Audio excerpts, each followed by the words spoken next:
Hey, let me show you something. Come on. Come on.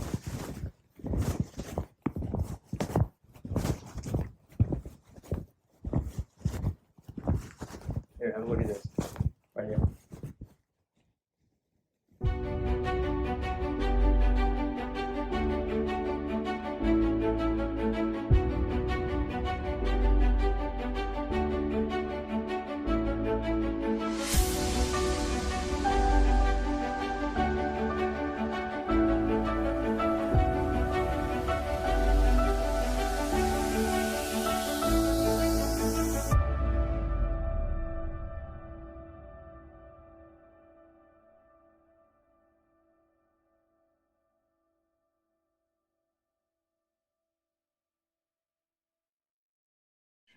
Okay. All right. We're here with Ryan Hoag from, let's see, what are the teams? The Oakland Raiders. You're drafted by the Raiders, correct, Mr. Irrelevant? Yep. 20-year anniversary. Mm-hmm. You played on a few different teams, but I'm excited to have you here, man. This is really cool, especially to have Mr. Irrelevant. That is, like, people may make fun of it, but I do think that is an honor to say that. It's awesome. Most definitely. And, it's fun because anytime around draft, March, April, I become relevant again and people want to talk to me. So especially with Brock Purdy and the success he had, especially now, people care about us again. So it's kind of fun. Yeah. So, I mean, if you can turn back the clock here 20 years, take us through a little bit of that, the draft process, kind of your small school guy, what were kind of your expectations going into the draft? And then as it's kind of getting towards the end there, are you actually starting to think about the possibility of becoming Mr. Irrelevant, or is it just like, please let me get drafted? What's kind of going through your mind there? Yeah. So, leading up to it, you're told a whole lot of things. And I knew I was projected to be drafted. What I didn't know, and I wish I would have looking back, is that, projections mean nothing. And I was as high as third round and as low as seventh round, but at no point did I ever think I wasn't going to be drafted, simply because all the conversations were around where I was going to fall into the draft. I was the first ever Division III guy to be drafted or to get invited to the NFL Combine. So, and I ran the fastest 3-cone shuttle when I was there. I ran the third fastest short shuttle. And, so my measurables were up there. You get guys like Anquan Bolden, and I blew him out of the water in every single, test there. And obviously he goes on and has an amazing career. And granted, he was a quarterback coming out of Florida State when he was drafted, but he was coming out as a receiver. And, to your point, my school decided, obviously a Division III guy, it's a big deal when you're potentially going to be drafted. So they put on a draft party in my school cafeteria at Gustavus Adolphus College. And, my phone was hooked up to the main cafeteria phone. So anytime I got a call, everybody got quiet. There were hundreds of people there, and they were just hanging on every word like, ooh, I wonder if this is the call. And, I knew the first day, back then there was only 2 days of the draft, first 3 rounds, and then the last 4. I knew first day it was pretty unrealistic that I would be drafted. But second day, I could be drafted as high as 4th. And I was starting to feel calls. I remember Dallas Cowboys, hey, we got 2 picks coming up. Get prepared to be a Dallas Cowboy. And it never happens, but everybody gets excited. They have a draft. And then, but the problem is, you got a lot of cooks in the kitchen, right? So while a wide receiver coach might love you, or an offensive coordinator might love you and call you and just be like, hey, be ready, or a scout or whomever, the player personnel person, GM, whomever, head coach is the one that makes the ultimate decision. So while they're like, hey, you're the number 1 guy on our draft board, receivers that's left, a coach might usurp that and be like, oh, he's not my number 1 and we're going to skip him. So, and again, these things you don't know. So you just figure, oh, I'm going to take it. Dallas Cowboys said they're going to draft me. I'm about to be a Cowboy. Let's party.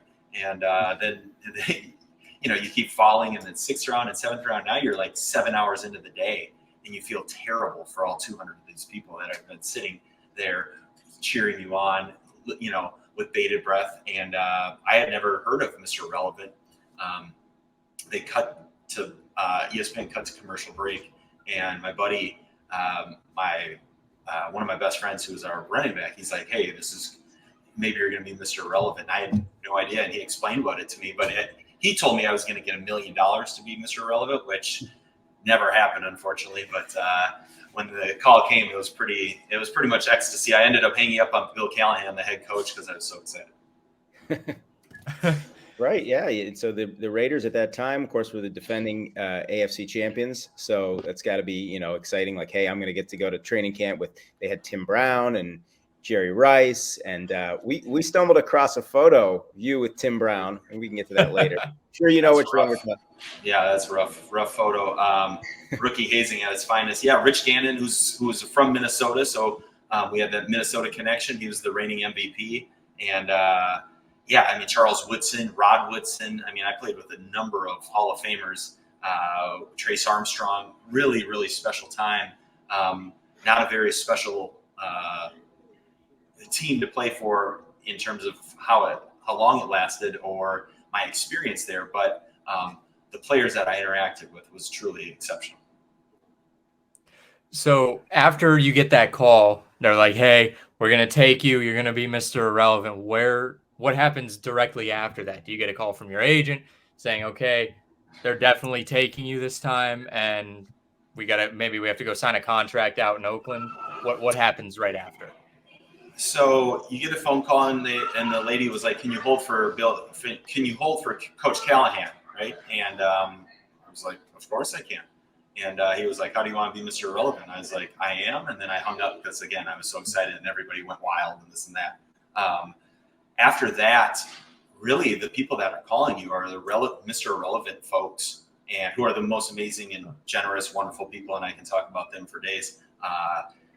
They call you and they're on it from day one. They're like, "Your life's about to change. You're going to get this call from this person. You're going to have to do this interview. You're going to have to do this interview." And because everybody from USA Today to the AP, you name it, they want to interview Mr. Irrelevant, because obviously there's only 48 of us. 40, yeah, I think this is our 40th anniversary coming up. And to be one of 48 of anything in the world is pretty special, let alone around the NFL draft. So that was where I feel that the majority of my calls around interviews and scheduling that.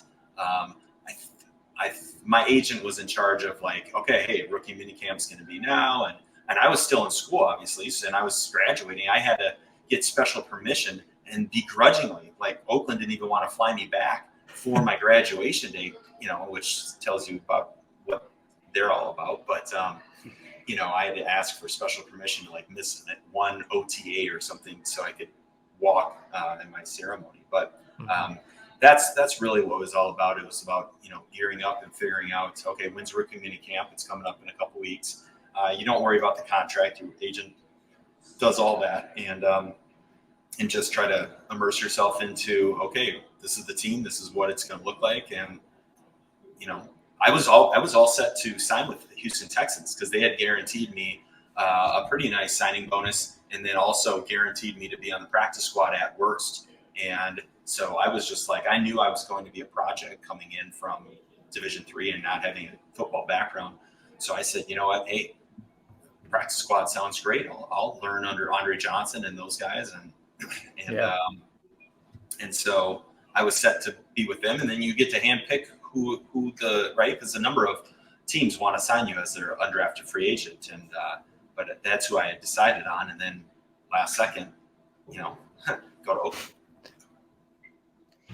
And then, of course, you get, all the Mr. Irrelevant stuff that happens. What is that? It's a whole week, right? I mean, you're literally being celebrated for 7 days for being picked 262nd or whatever. I mean, that's got to be like surreal. It really is. And my mom to this day says, like she's never been treated like that. They tailor every single thing down to your favorite meal for the entire week. They pay for you and all your family and friends to come out there. It's Newport Beach, and you can basically, you pick it. You want to drive a Lamborghini for the day, you drive a Lamborghini. You want to go visit the Hugh Hefner and the Playboy Mansion, you go there. for me, I wanted to go on Jimmy Kimmel's show, and they had me on as the announcer. I was on Jimmy Kimmel. I got to play in a golf tournament. I think I got to do,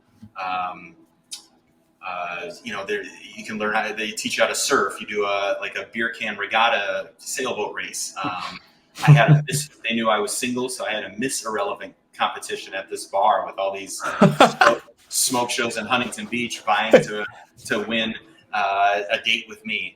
And ironically, my friends capitalized on that more than I did. But nonetheless, it was memorable for some of us.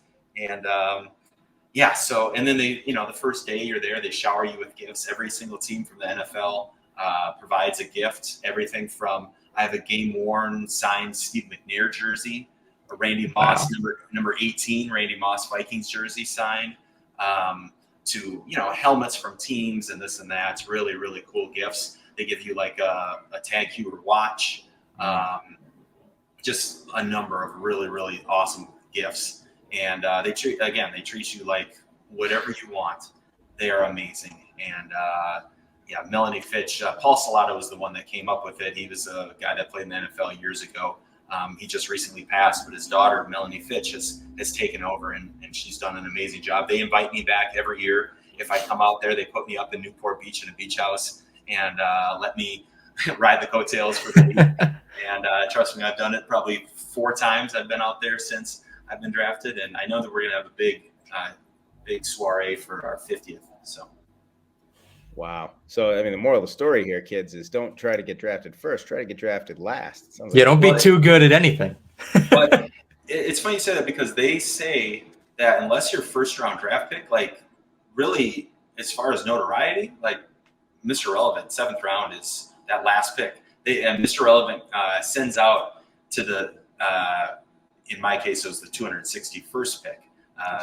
To say you were almost Mr. Relevant, right? And because I want to say it's like 11% of 7th round draft picks get, make the team or things like that. Yeah. So it's a very rare occurrence anyway. But if you can get that Mr. Relevant moniker, it's pretty sweet. Yeah, I mean, wow. I mean, like you said, 48 of you ever in the history of the amazing National Football League. Well, all right. So you do all that. Now comes the fun part. Take us through. I believe you were cut, 10 times. I mean, talk about perseverance. It was amazing to read about, your story of following your NFL dream. I'll kind of give you just an open forum here. Take us through a little bit of the journey of the teams you played for, what that experience was like, and really just some of your favorite memories. Sure. Well, a lot of people focus on the fact I was cut like 15 times in professional football. I like to focus on the fact that you're more likely to be struck by lightning than you are drafted, right? And I had the opportunity to play for 5 different teams with maybe 8 different head coaches or something like that. It was a lot. But I started with the Raiders, then the Giants, Vikings, Washington, and finished with the Jaguars. In that time, I also went to NFL Europe. Washington sent me there. I had a stint in the CFL, Arena, United Football League, the UFL, which is essentially the same as the USFL now. And I was in Italy. I played for the Italian Football League as well. What a cool blessing to be able to say, like, yeah, I lived in 11 states and 4 countries. A lot of that because of football. Yeah. Wildly different experiences in each team, right? I mean, Oakland was, a negative atmosphere perpetuated by Bill Callahan, who was just this demon, Mark Trestman, who was just a jerk offensive coordinator. And it showed up because halfway through the season, you got Charles Woodson that quit on the team. I don't know if you remember in 2003, He just stopped playing. He was just like, I'm done with you guys. Bill Baranowski assaulted one of our players in a training camp, ripped off his helmet and hit him with his shield on his arm. He had like a plastic shield, and the guy never played again, Marcus Williams. Mm-hmm. So you just had this dysfunction perpetuated by Callahan, Trestman, Bob Casulo, who was the special teams coach, that these guys were just, didn't treat you like humans. They had this militaristic mentality of just trying to beat you down and cuss you out. And we're grown men, right? This isn't like college where you can get away with that. This is like adults, and eventually it imploded. You know, I think the year before, again, I wasn't there, but winning can mask a lot of things, and but you know, when you stop winning, and then people start to realize, hey, I don't deserve to be treated this way. So I was fortunate to get out of there in a relatively early fashion. Then I went to New York Giants and played for Jim Fossil, who was probably the best players coach I had played for. I mean, the guy was, this was midway through my rookie year. For instance, I was on the sideline, Joe Horn's cell phone game when he pulled out the cell phone. Yeah. So I was on the sideline for that, but great group of guys, you know, again, Michael Strahan, nicest guy ever. Tiki Barber, Jason Garrett was my he was my practice squad quarterback. He wasn't on practice squad, but he would throw us all the, you know, because I'd run the routes for the opposing team. And I don't know if there was any player that's ever believed in me more than Jason Garrett. He's like, I see Michael Irvin in you. He's like, I want to stay with you after practice every day. I think you got it. You have the it factor. We're going to do this. We would draw up like our own plays against the defense and just skin them alive, and they would get so pissed. And Jason's like, hey, the other team's going to do that. You guys got to be ready for it. Anyways, so Fossil lost his job after the end of that year because we didn't have a very successful season. Tom Coughlin comes in and has a very similar experience for me, at least visceral memories of Coughlin being, you know, if we have a 3:00 meeting, he'll lock the door at 2:55.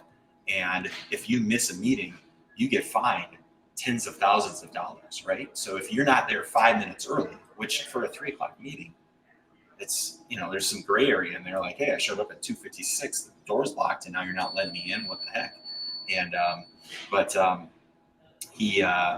he was just the opposite of a player's coach, right? He was like, just, this is not the way I'm going to do it. Now he had success, obviously, but rubbed me the wrong way. I got an injury in minicamp, and the injury settled with me, and I ended up getting picked up by Minnesota. Played 3 years there, a couple different coaches, Mike Tice and Brad Childress. Again, I kind of flipped back and forth. Mike Tice, players coach, Brad Childress, jerk. And then I went to the Washington and got to play for what's his name? Joe Gibbs. Joe Gibbs, unbelievable dude. You know, faith, family, and football, and he lived it. And then my last year, I was with Jack Del Rio in Jacksonville. So really, you know, super stressful because when you're not an everyday player, you're always on a job interview, right? Mm-hmm. Even if you make the team and you sign a $3 million contract, you don't see $1 of it unless you're there on, you know, make that first Sunday. And even if you make that first Sunday, you drop one pass in that game, and you play 1 out of 7, you get 1/17 of that contract. So that's the frustrating thing for a guy like me is, you know, every single practice was so magnified, and you can have 10 good practices. It just takes one bad one, and they'll bring somebody else in because there's, you know, 15 guys on the street that are just as good as you. They just don't get the shot. You were on that 08 Jaguars team. So Richard Collier at the beginning of that year, were you in the locker room for that? So Richard and I was locker mates with him. We were next door to each other. And sadly, I had gone through this 1 year prior with Sean Taylor, right? And while I wasn't necessarily on the team at that exact moment, right, I spent all the time with those guys in training camp and things like that. And it just, you know, I was a big Minnesota Vikings fan growing up. Corey Stringer, when he passed away during training camp because of heat exhaustion, you know, so it's the reality of football. The 1 year I played arena football, there was a guy that died in a game on a kickoff. Like, I don't remember how, but he was like a big D lineman. He was on a kickoff, and it just similar to the Hamlin situation, and his heart stopped, and they didn't. And he passed, and so that keeps you really mindful of how precious it is and how grateful you know, every breath is really. And it's sad. It's super sad because Richard Collier was this gentle giant, and Sean Taylor, obviously just this quiet, superstar, that unassuming and just a good dude. Yeah. And you mentioned, that crazy things happen in football. You talked about your rookie year with some of the incidents with the Raiders. I think that was also Bill Callahan called his team the dumbest team in America that year too. And I'm not sure, so yeah, everything you said kind of stacks up there. Now, you said that Randy Moss is a good friend of yours. And I'm curious, just in general, you've obviously, cultivated a lot of relationships throughout your, football life at many different levels. I'm curious, who are guys that you keep in touch with, that you're still close with, and that have, had a big impact on not just your, your football career, but also your life? Sure. Nate Burleson. So usually the funny thing about NFL is that there aren't a ton of really, although it's a brotherhood, and if you wear the shield and you're alums, like you're cool with one another, like during the year, like you're worried about one thing, making that money so you can feed your family. And that's the catch-22 of it all. It's this, my training camp roommate, whoever that might be, Troy Williamson, for example, his rookie year, I'm there to help him and support him. But guess what? If he tweaks his hamstring, I'm on the call to my mom being like, guess what?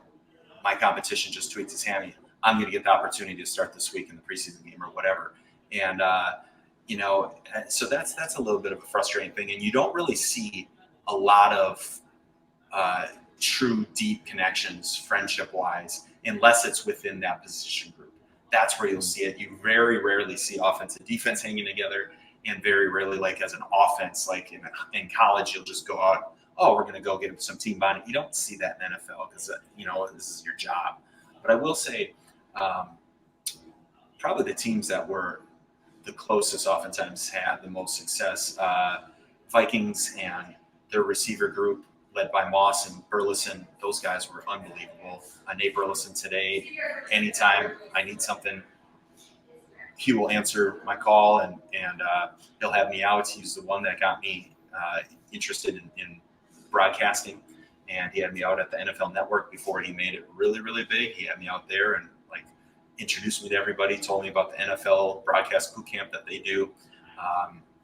Randy Moss was a guy that, again, I'm trying to take his spot. Obviously, nobody's going to take his spot, but he would stay after practice with me and help me catch punts or do whatever. And the thing about Moss was, as long as the cameras weren't on, he would do anything and everything for anybody.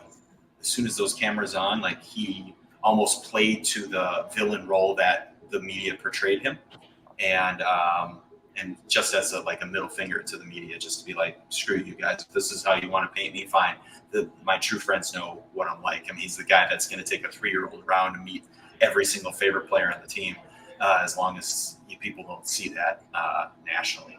And Moss and I, he was on Instagram Live just recently, and I jumped in and typed something in the chat. He has millions of followers or whatever, and he stops his Instagram Live chat and starts having a conversation one-on-one with me, talking. He can't see me. I'm just typing and making him laugh because we have all these inside jokes, and he's just talking only to me, and it was like one of the coolest moments I've ever had as my fandom, and because I was like, yeah, that's a dude that we played only together for 1 year, but he's a dude that will go to bat. I remember Nate Burleson, he took me aside one day during one of our years we played together. He's just like, Ryan, I've never told anybody this, but if you ever need anything financially, I'm your guy. I never asked him, but for him to go, I will never forget that if he needed anything. Granted, he makes $1 bajillion now, and I don't. But if those are the kind of things he had no reason to say that, but he went out of his way. So I would say Burleson and Moss would be two of the guys that I am close with. There was a guy, Heath Farwell, who happens to be the special teams coach for the Jacksonville Jaguars. He and I were buddies. We keep in contact because he was in Buffalo as a special teams coach, and we were both special teams guys in our day. Brad Johnson and I, he was my quarterback, obviously. He and I keep in contact. Monty Toomer and I keep in contact, again, this receiver. And I've become really involved with some of these alumni groups of the teams I've been on. And it's just great because, like, despite having such a bad experience with Oakland, I went to the Las Vegas Raiders alumni reunion this past summer, and there's 350 alums back, and everybody, it didn't matter if you were just a draft pick, practice squad guy, they just loved you up. And it was so refreshing to be like, oh, this is what a brotherhood's like, right? Minnesota, same thing. All those guys know me because I own a place right across the street from the stadium. And so I'm always the guy that goes to all these events or speaks on behalf of the alums, things like that. And so I'm pretty entrenched with that group. Went to the Giants this year for the first time. That's when I saw Amani for the first time in a long time, and my old receiver coach. And so it's just, it's fun going back and just seeing these guys, and they treat you like we're still in the locker room. And again, for a guy that never really made it big, like, that means a lot. Do you keep in contact with Dante Culpepper at all? Dante, I sure wish I would. I think he's down in Florida. I keep in contact with Bryant McKinney, who's one of my good friends. He's actually a big tennis player, and he mentioned Dante recently. But the Vikings had an alumni luncheon like 2 weeks ago. Chris Carter was there, and Bryant McKinney, and a bunch of old timers. And but Dante did not make it, so I don't know where he is or how he's doing. But he would be another guy that he would stop. Doing anything. Like, I could go up to him at a restaurant. He would absolutely take 5 minutes out of his day to have a conversation and chop it up. Yeah, the only reason I asked that, because I grew up in Ocala, Florida, which is where Dante was from. Yep. And my dad lived there for a long time. He was Dante's baseball coach when Dante was like 13 years old. And my dad was probably 19. He was like, I shouldn't have even been coaching at that age alone. But he would drive him home every day, like back and forth from practice. And Dante was talking shit one day, and my dad said, "Okay, you want to try? Like, try and strike me out then." My dad took him yard immediately. Like, first pitch took him yard.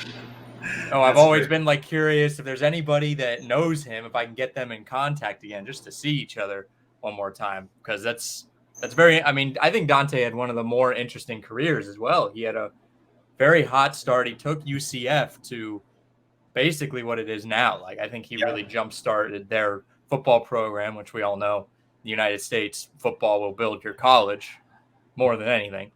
And then obviously with Minnesota, he had a couple MVP years, and then that injury brought, what could have been, basically. Yeah, that Carolina game, I think, right? It was.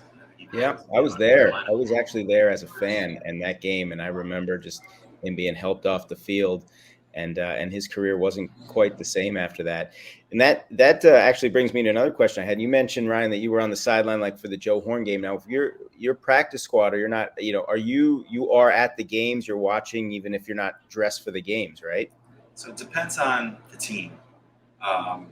Some of the teams have the practice squad guys on the sideline in a sweatsuit, and others make it optional. The Giants did a fun thing where you could pick one away game as a practice squad player and to go to. And I picked New Orleans because that's where I trained with Tom Shaw for the combine. And I had friends there, so I was like, yeah, we'll go to that. And that was awesome. And but yeah, it just depends on the team. Some teams are just like, no, just go enjoy your weekend. And others are like, no, you have to be here. So.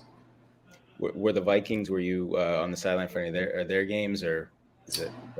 I think Vikings.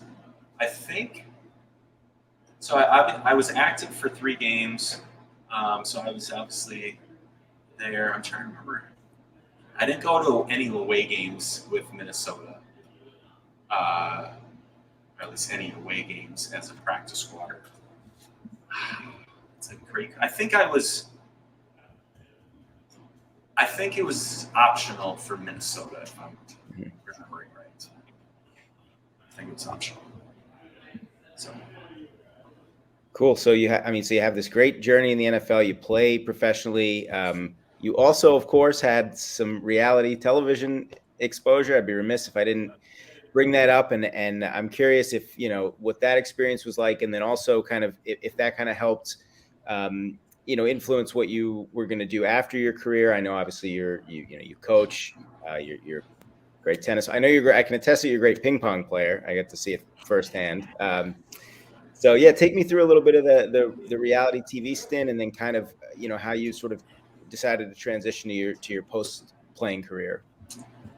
Yeah, so when I hit that 30 number, I was playing outstanding football. I was in the UFL. I had just gotten my first season done. I was coming off of a knee injury, so I kind of rehabbed back, and I was kind of a special teams ace on that UFL. Second year, they had a new team come about, Omaha Nighthawks, and they drafted me.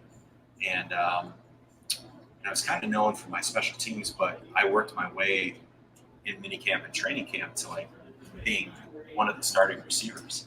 And it was Jeff Garcia was the quarterback, Amon Green was the running back, Robert Ferguson receiver. So we had like a lot of veteran guys, and to the point where the year before, when I was just worrying about kind of being a special teams demon, like I kind of backed off to the receiver because I was just like, you know what, my confidence isn't there yet with my knee and just in general. So I'm going to just focus on one thing and be great at it and get known for that. Knowing that if I was going to get back in the NFL, like, it's going to be as a number 5 receiver where you got to be able to use your brains, but also be efficient on special teams. But I worked my way up to the point where, like, anytime we had a huddle, Garcia would like stop it and be like, "Where's Hoag? Get Hoag in here. Why aren't you in the huddle with us? This is the ones, right?" So this was like kind of a fun, especially when it's coming from like legit dudes like me. I was like, all right. And I went from that as the last practice, like that happened, to the next day getting released. And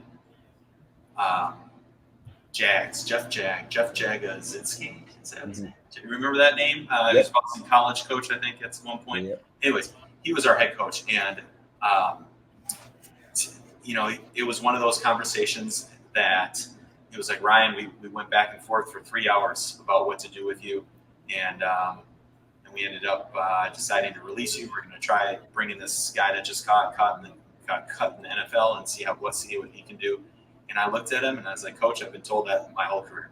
And it really had been. Like, that was number 15 of where I was just like, all right, every time it's the last person, I'm either the last person to make it or the last person to get cut.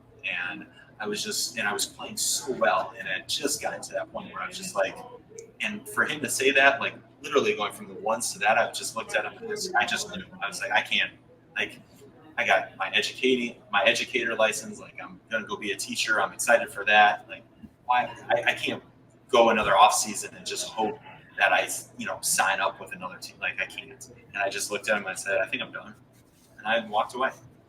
And so with that, my friend nominated me to be on The Bachelorette. I had no interest necessarily in being in it, but once they called, I said, 5 years from now, 10 years from now, would I regret not doing it? I said, maybe. And because of that, I decided to do it. And it was a miserable experience. So miserable that I ended up going on the Bachelor Pad. But there's a story to that. Bachelor Pad was, you could like win $250,000. Bachelorette, you're just winning a chip. Oh, right.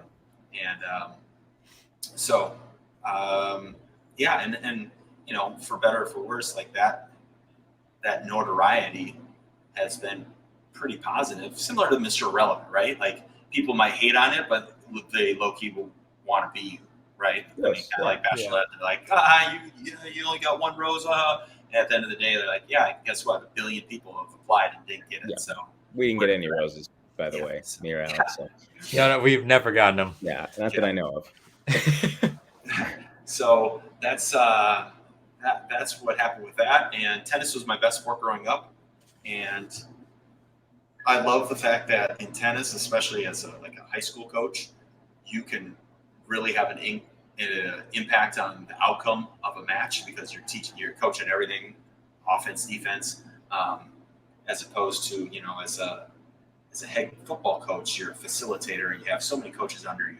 You can be a great head coach and puppet master, but at the end of the day, like, to have a direct impact on that wins and losses, like you need players, right? And in tennis, like you can actually win with a worse team because of strategy and because of out coaching. And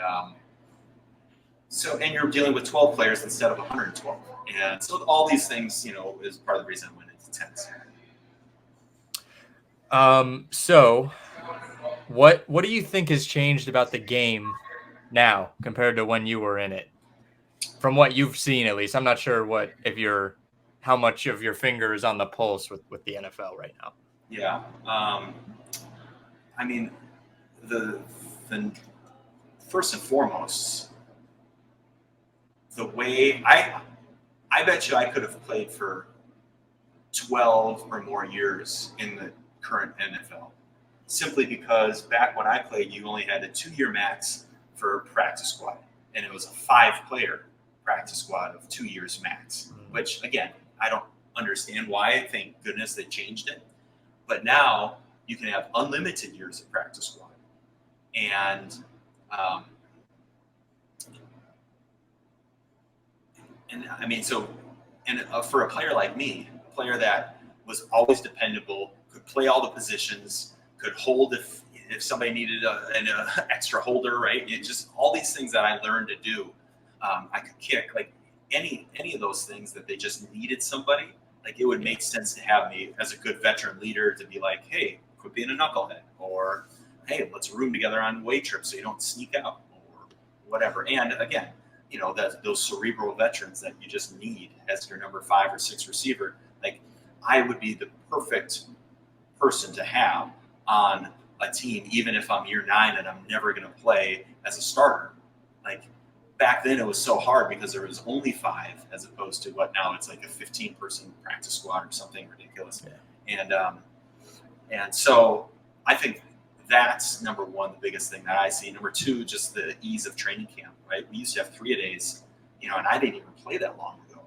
Like, there were rules of how many hours you could be on the field, but now it's like you can only have 1 practice and then a 2-a-day, and then you have to have a day off, and then 1 practice and 2-a-day, and then you have to have a day off.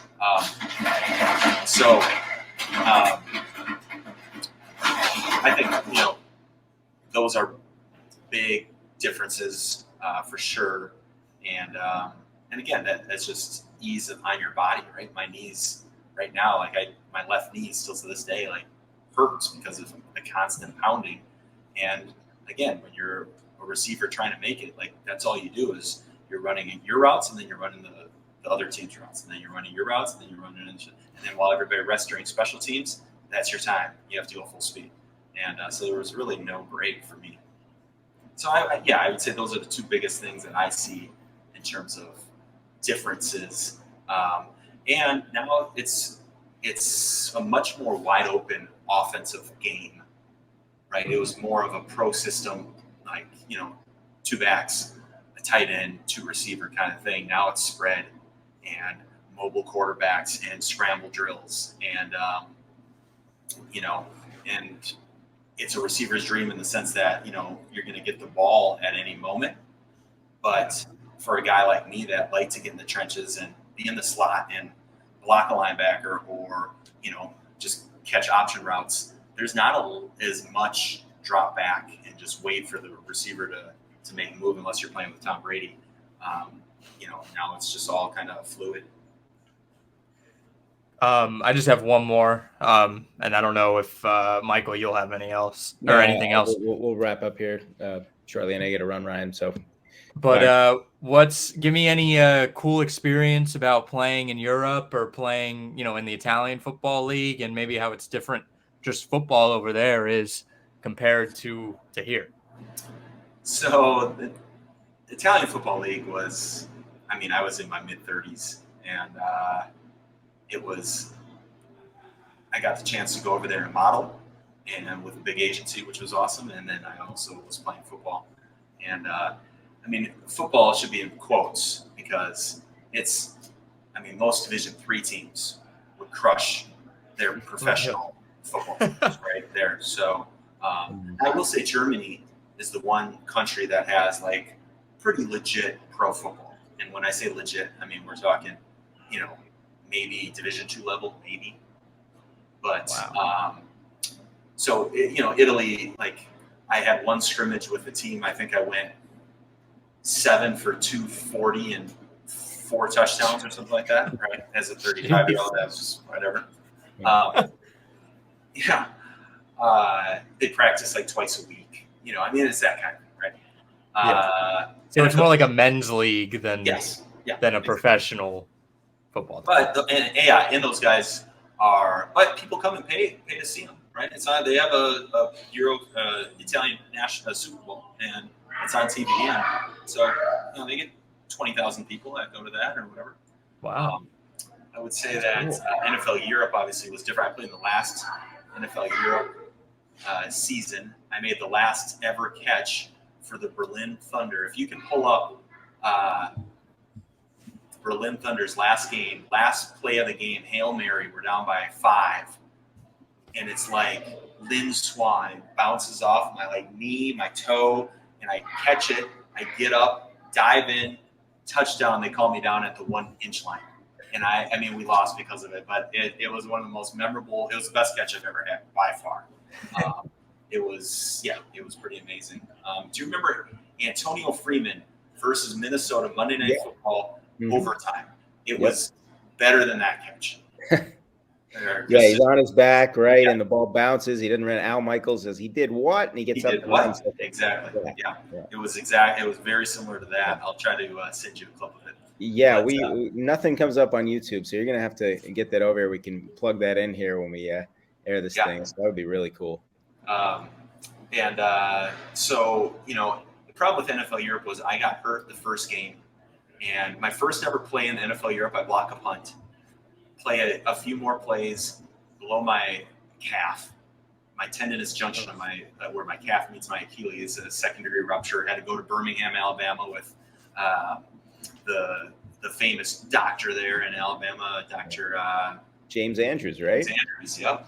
And rehabbed for about 6 weeks. Couldn't pass my physical, but we had an injury out there to one of our receivers. So I was just like, I'll go. I don't care that I'm not, and I'm limping around, taking meds to get through the last 4 games of the year. And but really fun experience. Germany, not my jam, at least where we were living outside of Berlin. And it's fun to.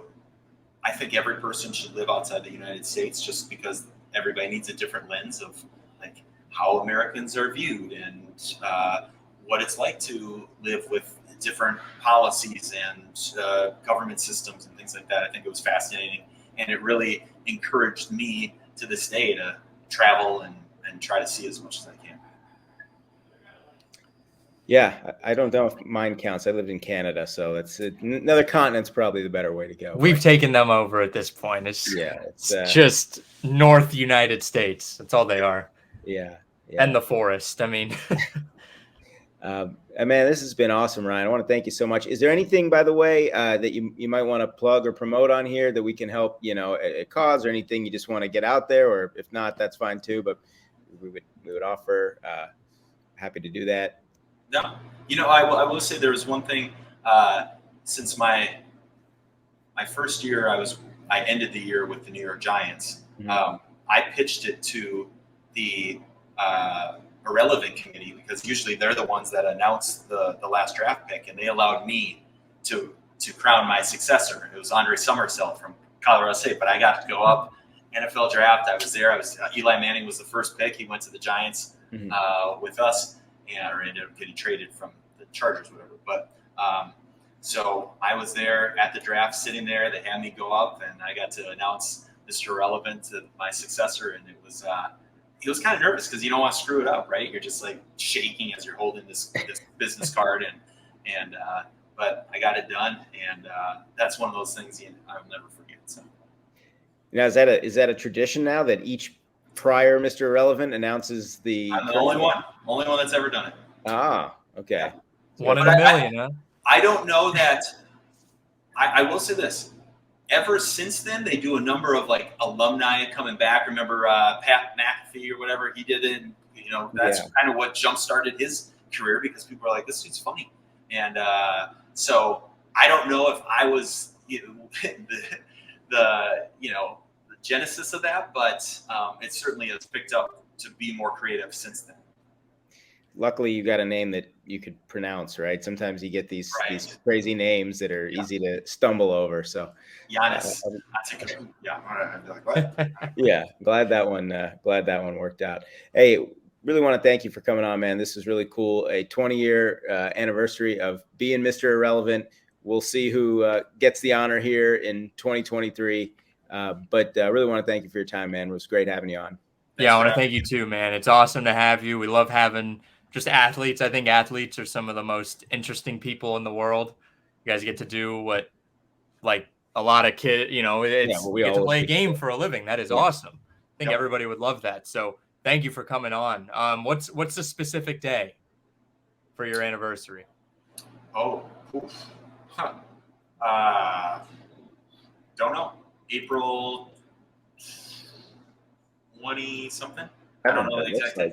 Actually looks like the second day of that draft was the 27th, which will be a Thursday this year. So I think it's the exact same day. Yeah, that's the first round. When the draft kicks off, we'll have the 20. And like you said, hey, it worked out last year really well for Mr. Irrelevant. That kind of, I don't know if that kind of quote put that more on the map, but it kind of got people to you just kept hearing the term Mr. Irrelevant, because every time, how else would we identify a 7th round pick coming in and having, taking a team to the NFC Championship game, and it's like, oh my God, he's Mr. Irrelevant. If he wins a ring, you all have to get a ring, right? Yes, it only makes sense. Yeah. All right, man. Well, thank you so much for coming on. And I want to thank all the listeners for listening. Make sure to watch the draft. Congrats on your 20-year anniversary. Make sure to like and subscribe, and we'll see you next week. See you guys.